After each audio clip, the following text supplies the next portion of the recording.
വാൽമീകി എഴുതിയ രാമായണത്തിൻ്റെ കഥകളിൽ മുഴുകുന്ന നേരമൊന്നിൽ ശ്രീരാമചരിതങ്ങൾ കേൾക്കുവാൻ പോയിടാം. ശ്രീരാമചരിതങ്ങൾ കേൾക്കുവാൻ പോയിടാം. ദശരഥരാജന്റെ സന്നിധിയിൽ ദശരഥരാജന്റെ സന്നിധിയിൽ ദുഃഖങ്ങളെ മാറ്റുവാൻ ദശരഥൻ പുത്രകാമേഷ്ടി എന്ന യാഗം ചെയ്തു. കൗസല്യാതനയനായി വിഷ്ണുദേവൻ വന്നു. കൗസല്യാതനയനായി വിഷ്ണുദേവൻ വന്നു. ദശരഥനന്ദനൻ ശ്രീരാമനായി ദശരഥനന്ദനൻ ശ്രീരാമനായി കൈകേയി പുത്രനായി ഭരതൻ പിറന്നപ്പോൾ കേകയരാജ്യത്തും ഘോഷമായി. വിഷ്ണുവിൻ തേജസ്സായി സൗമിത്രിതനയരായി വിഷ്ണുവിൻ തേജസ്സായി സൗമിത്രിതനയരായി ലക്ഷ്മണ ശത്രുഘ്നന്മാർ പിറന്നു വീണു.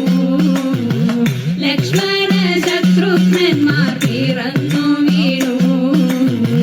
കാലങ്ങൾ മറിഞ്ഞപ്പോൾ ശ്രീരാമദേവനാലെ ശൈവജാപമൊന്നു തകർന്നു വീണു. ജനകന്റെ പുത്രിയ മൈഥിലിയെ രാമൻ ജനകന്റെ പുത്രിയ മൈഥിലിയെ രാമൻ പരിണയം ചെയ്തു കരം പിടിച്ചു. പരിണയം ചെയ്തു കരം പിടിച്ചു.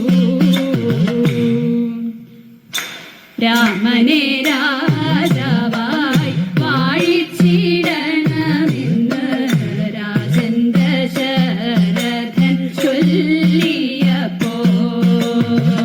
മന്ധര തന്നുടെ വാക്കുകൾ കേട്ടപ്പോൾ കൈകേയി വന്നുടൻ മറുവാക്കുമായി. കൈകേയി തനയനെ വാഴിച്ചിടുക വേണം. കാട്ടിലേക്ക് അയക്കുക രാമനെയും. പണ്ടു കൈകേയിക്കു നൽകിയ വാക്കുകളെ മാറ്റുവാൻ ദശരഥൻ തുനിഞ്ഞതില്ല. താതന്റെ വാക്കിനെ പാലനം ചെയ്യുവാൻ ദണ്ഡകാരണ്യം കേറി ശ്രീരാമനും. പതിയുടെ കർമ്മത്തിൽ വിശ്വാസമർപ്പിച്ച് പതിയുടെ മാർഗം വരിച്ചു സീത.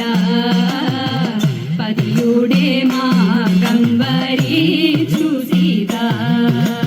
ജ്യേഷ്ഠന്റെ ധർമ്മത്തിൽ തുല്യത തീർക്കുവാൻ ജ്യേഷ്ഠനെ ലക്ഷ്മണൻ അനുഗമിച്ചു.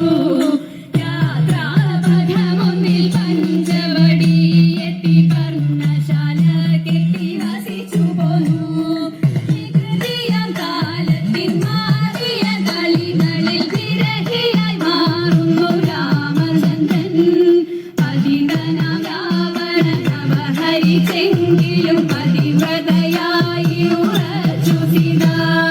പഥമറിയാതെയ ദശരഥപുത്രന്മാർ പഥികനായി ദേശങ്ങൾ താണ്ടും നേരം വിധിയുടെ കൈകളിൽ ചരടുമുറുകുമ്പോൾ വിദുരതയേറുന്നു നാടുകളിൽ. വിധിയുടെ കൈകളിൽ ചരടുമുറുകുമ്പോൾ വിദുരതയേറുന്നു നാടുകളിൽ. വിദുരതയേറുന്നു നാടുകളിൽ. പഥസഞ്ചലനം തുടരുന്ന വേളയിൽ സുഗ്രീവരാജൻ അരികിലെത്തി.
സുഖിവരേ